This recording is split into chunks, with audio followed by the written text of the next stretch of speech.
to the podcast Woman Fully Alive. I'm your host, Madeline Eames. I'm a therapist, a breathwork guide, a pain educator, and I've been in the realms of self-help, growth, and development for a number of decades. So in this episode, I'm going to talk about something that's not a very popular subject, but one that I've come to see that is one of the most important things, emotions, elements that we can embrace at so many parts of our lives, but particularly at midlife as women. And this is anger, the emotion of anger and rage. So I was in an online room yesterday with a teacher, with a mentor, and a group of amazing women.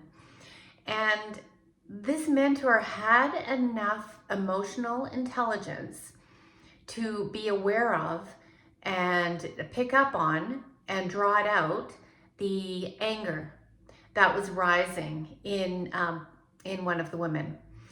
And not at anybody in the group, but just in her body. And she spotted this and was able to draw it out.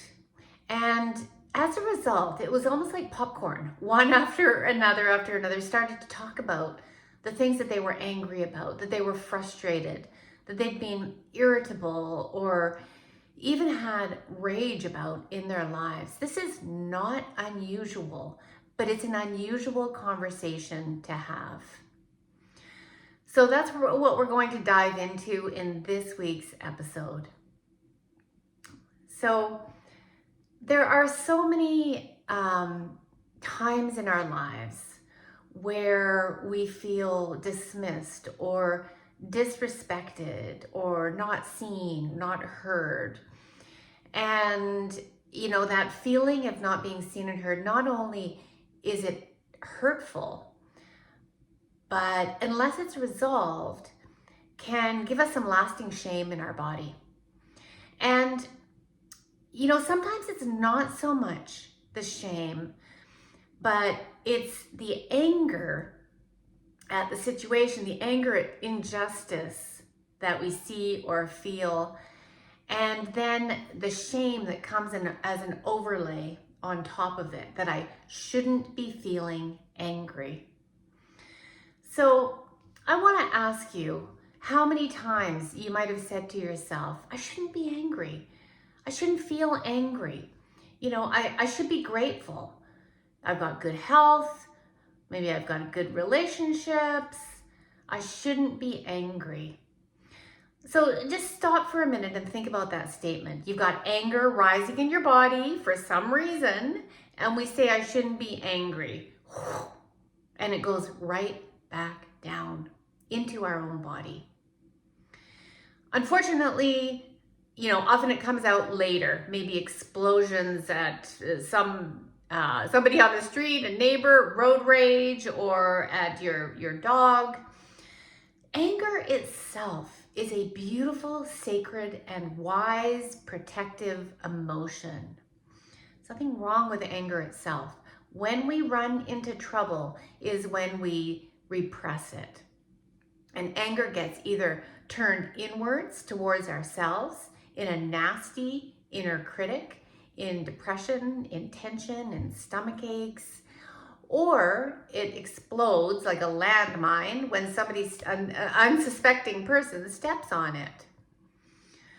So that question, why, I shouldn't be angry, or why am I so angry? I want to shift that to, of course I'm angry. Now, there are so many beliefs that we have about anger that we learn at a very, very young age. That good girls don't get angry. That our good people don't get angry, which is entirely not true. But for women's conditioning to be accepted, to be acceptable, to be loved or lovable, to be able to be accepted at the workplace, you are more likely to to be someone that doesn't ruffle feathers, or someone that's committed to keeping the peace. And not only that, if we let out some anger or displeasure, we often get ridiculed or called names. What a bitch.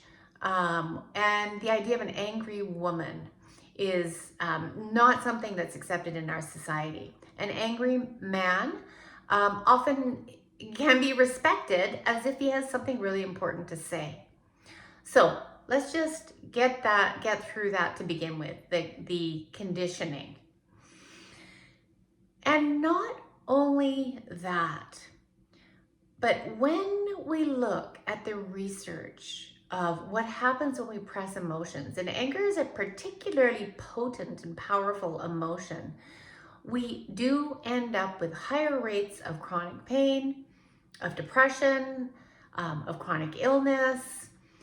And it's no wonder when you have an energy and motion that's turned back inwardly on our own bodies. Now, when we turn it in on ourselves and we have this nasty inner critic, there is often at the very root of it shame. That I'm not okay. There's something wrong with me. I'm not good enough. And when shame gets ignited in men or women, it can often lead to uncontrollable rage.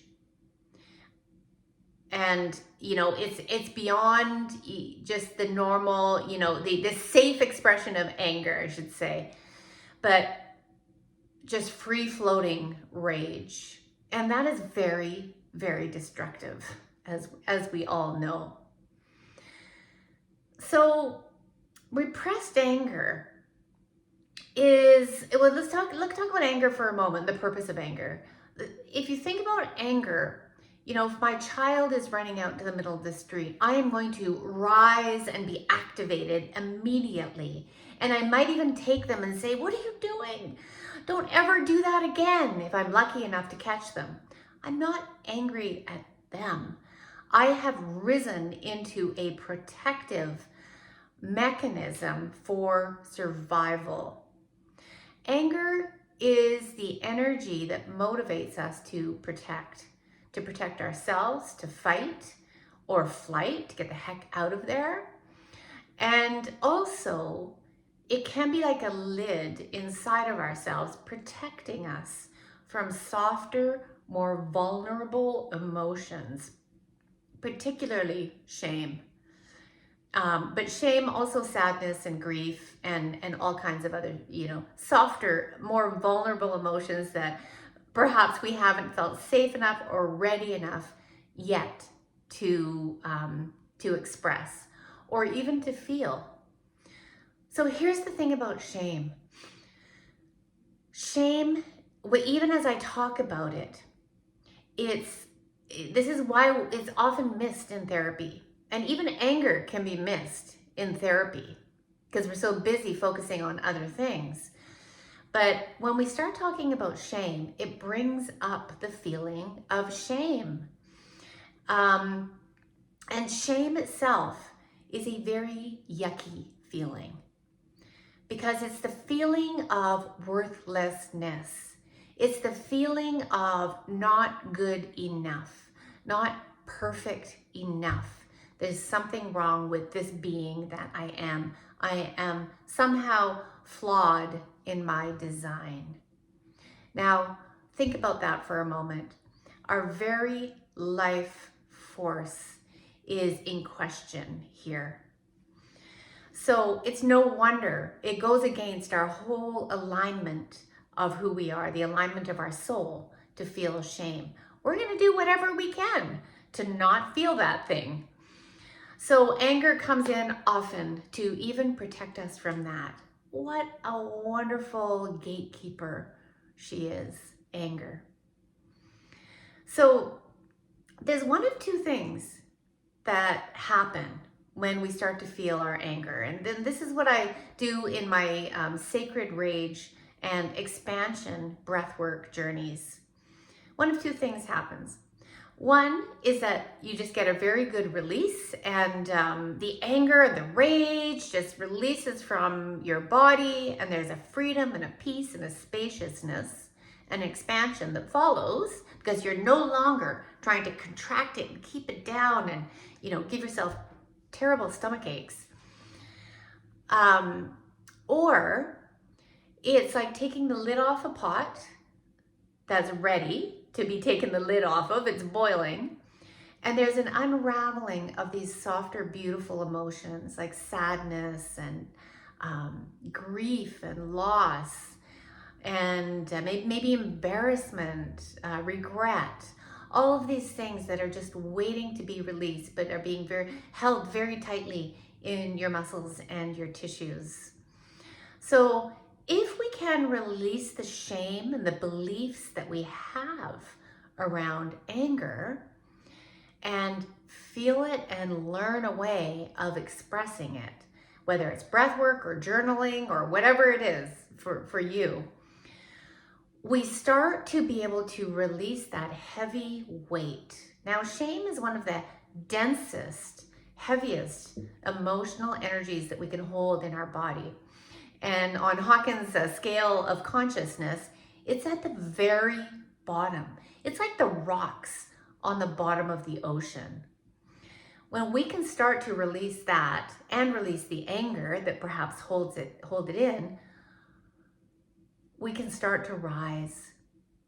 We can start to feel lighter, freer in our bodies, in our bellies, our hearts, and our throats.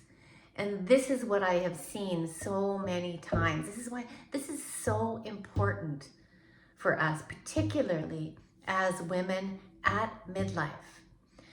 Now, why is that? Because often perimenopause and menopause comes along with rage.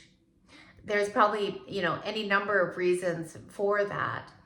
But in general, if we've gone through our life feeling dismissed or not heard, maybe we weren't able to, maybe we weren't able to reach our potential yet.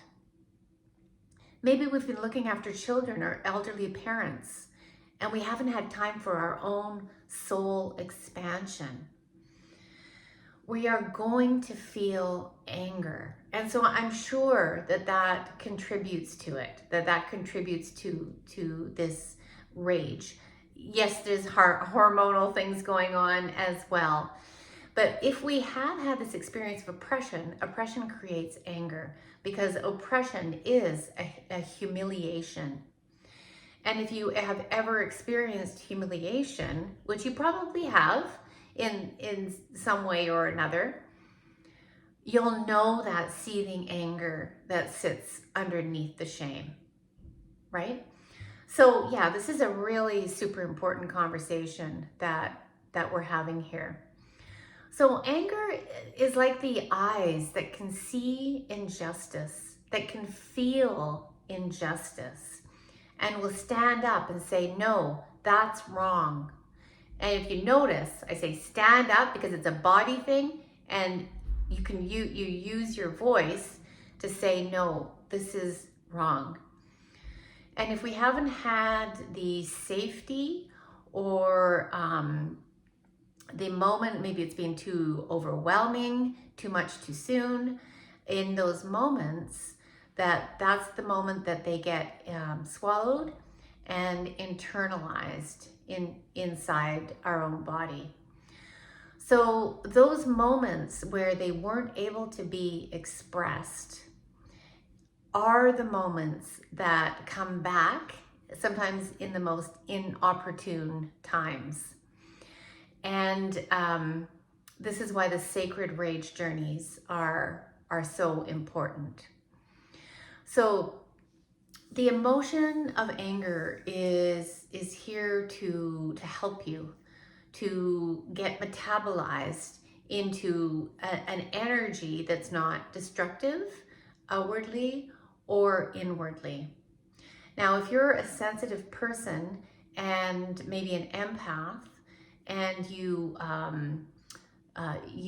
have the patterns of people pleasing, So looking after other people, perfectionism, having to show up a certain way, can't get it wrong, do not like making mistakes, really take criticism very deeply, very personally. Or you take things that people say, maybe it's even your kids or your partner, you take it very personally. You have an element of anger inside of you that needs to be released. And, I believe that the emotion of anger is the one that will start mobilizing us out of the freeze response that we've been in, maybe for most of our life, and even handed down intergenerationally through trauma in our DNA. And yeah, I know that that's huge, but hopefully this is making sense for you now. As women, if we have experienced oppression for over generations, there's going to be an accumulation of anger. And you might be, if you've listened this far, you might be the one that changes that. You might be the one that says, this stops here in my family line. The people-pleasing stops here. The overgiving stops here. The perfectionism is done with, because now I want to be my true, real, authentic self. And you might be surprised at how quickly that can happen when you let off the lid of anger in a safe way.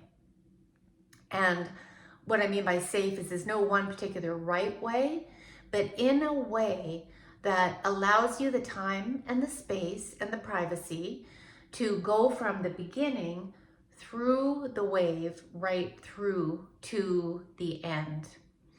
And sometimes it comes again, then in another wave and in another wave. That's the way that emotions work.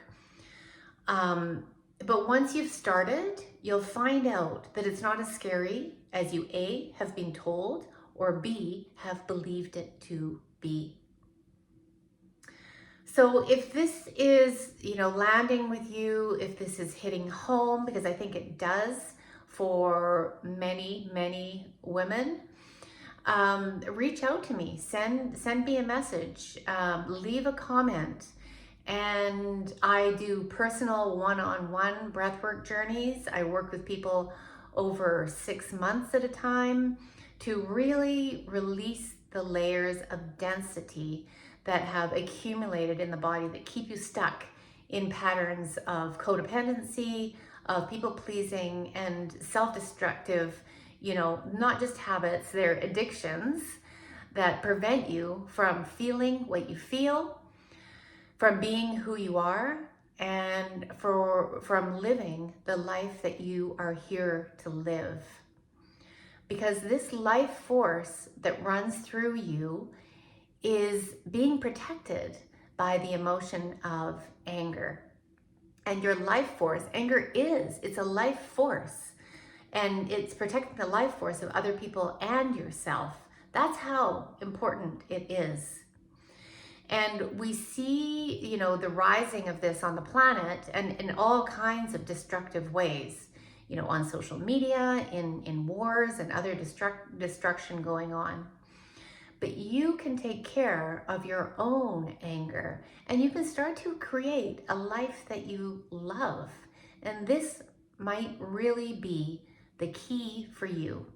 It's been there all along, but you may have been told and you may believe that it is something to avoid, at all costs, to repress at all costs, and never to express, because you might be busy being nice. So that has a high cost to it. So please reach out if you have enjoyed this episode. Anger might be the most freeing emotion that you have. And join me in the Expansion Blueprint is my monthly 4-week intensive course where we run through the 4 keys to unlock, to truly express yourself and expand in this world. or join an expansion breathwork journey, or contact me to work with me for a 6-month journey into the core, into the heart of who you truly are. So yeah, leave me a comment, and if you're watching on YouTube, don't forget to subscribe to my channel so you don't miss an episode of Woman Fully Alive, because I am dedicated to you reaching in and digging out anything that gets in the way of your true aliveness. Bye for now. Thanks for watching.